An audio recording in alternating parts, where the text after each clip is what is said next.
The Comoro Islands, a small archipelago in the Indian Ocean, are known as the Perfumed Islands for their fragrant ylang-ylang, vanilla and cloves. Located at the northern end of the Mozambique Channel, the nation consists of Grande Comore, Ngazija, Moheli, Mwali, and Anjouan, Ntswani, with Mayotte remaining under different political status. For centuries, these islands have been a crossroads for African, Arab, Persian, and Indonesian traders, shaping a unique blend of language, religion, and culture. Islam became the dominant faith, and the Comorian language reflects Swahili, Arabic, and French influences. Our story begins in 1925, when the islands were under foreign control, marking the start of a century of transformation. The journey from colonial territory to sovereign nation has been marked by political turmoil, economic challenges, and the struggle for unity. To understand Comoros today, we must look back at the pivotal moments that shaped its path. This is not just a political story, but one of people, how their lives, culture, and economy evolved over 10 decades. We'll explore the end of French rule, the birth of independence, and the leaders who shaped the nation. Coups, instability, and the quest for peace have defined Comoros' modern history. As we look to the present, we ask, can the Perfumed Islands find the stability and prosperity they have long sought? Let's begin the journey through 100 years of Comorian history. In 1925, the Comoro Islands were a French colony, administered from Madagascar and ultimately Paris. Major decisions were made far from the islands, leaving locals with little say in their governance. The colonial economy prioritized French interests, establishing plantations for export crops like vanilla and ylang-ylang. Profits benefited French companies and a small local elite, while most Comorians labored for low wages in harsh conditions.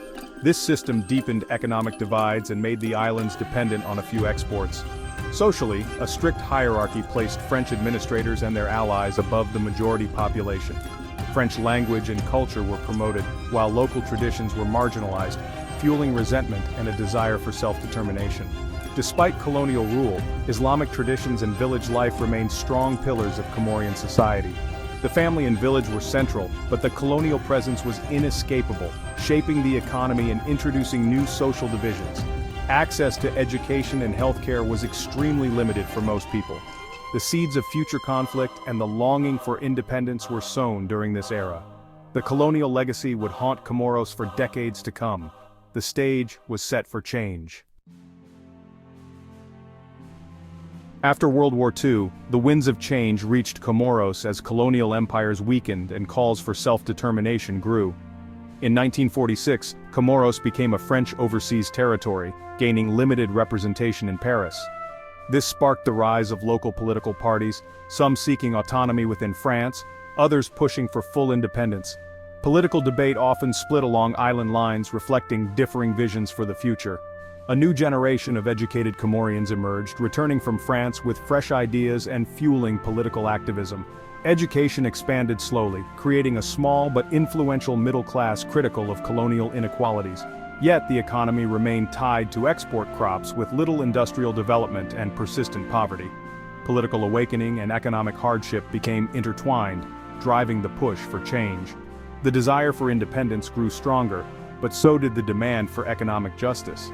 By the 1970s, Comoros stood on the brink of dramatic transformation. The stage was set for a decisive break from colonial rule. The islands were ready to claim their future. The 1970s brought intense debate over independence. In a 1974 referendum, 95% of Comorians voted for independence, except on Mayotte, where most chose to remain French.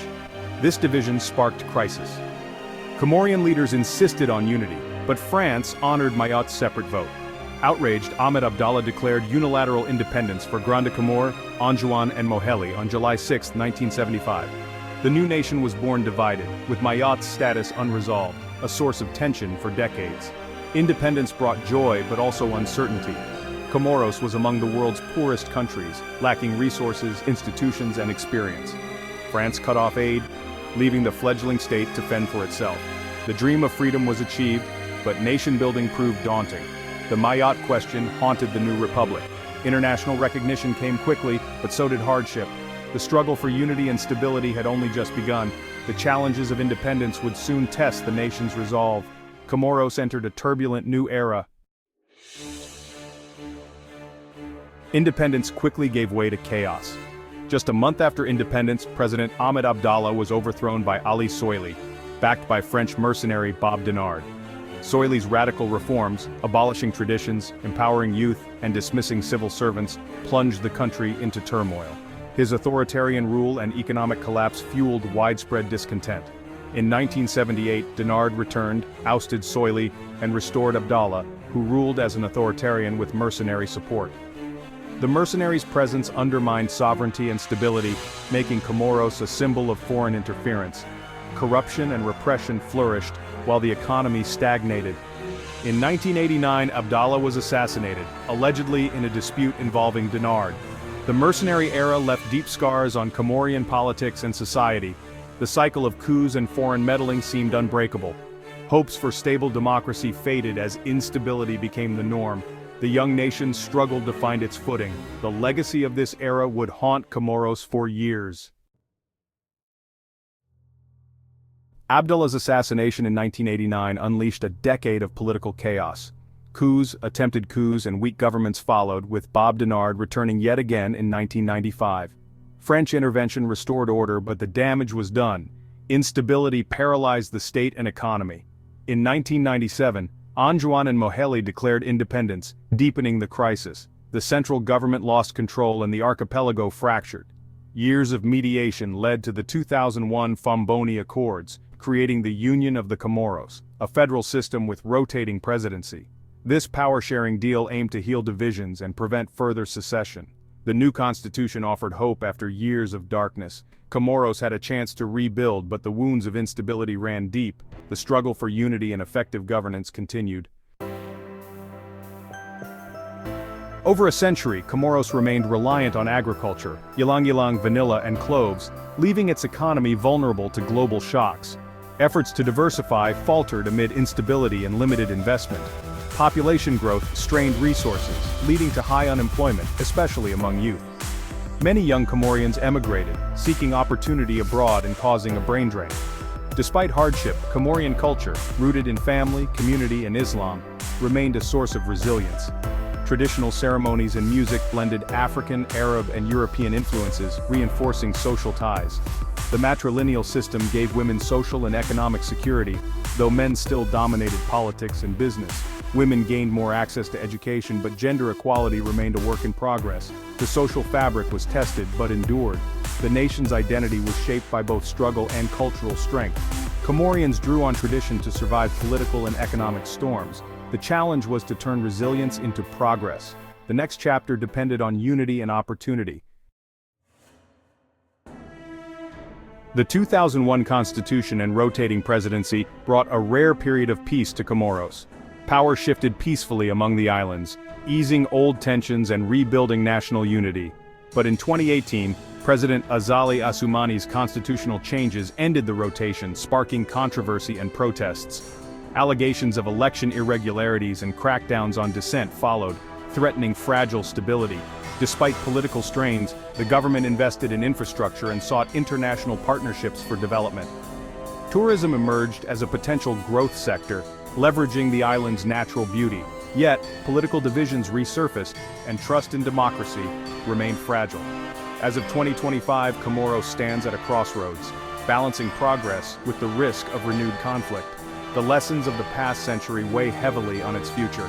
The nation's fate depends on whether leaders can bridge divides and build lasting prosperity. The quest for unity and stability continues. The story of Comoros is one of struggle and perseverance, from colonial rule to a nation seeking its place in the world. Political assassinations, coups, and secessionist crises have left deep scars and slowed development. Yet the resilience of Comorian society, rooted in culture and faith, remains its greatest strength. The youth, if empowered with education and opportunity, could drive a new era of progress. The abandoned rotating presidency showed Comorians' capacity for creative solutions and compromise. But challenges persist: fragile institutions, economic dependence, and the unresolved Mayotte issue. Climate change now threatens the island's very existence. The next chapter is unwritten. Will it be one of continued struggle or newfound stability? The answer depends on leadership, unity, and a shared vision for the future. The people of the Perfumed Islands have endured much. Their hope is for peace and progress at last. The choices made today will shape the destiny of Comoros. The journey continues.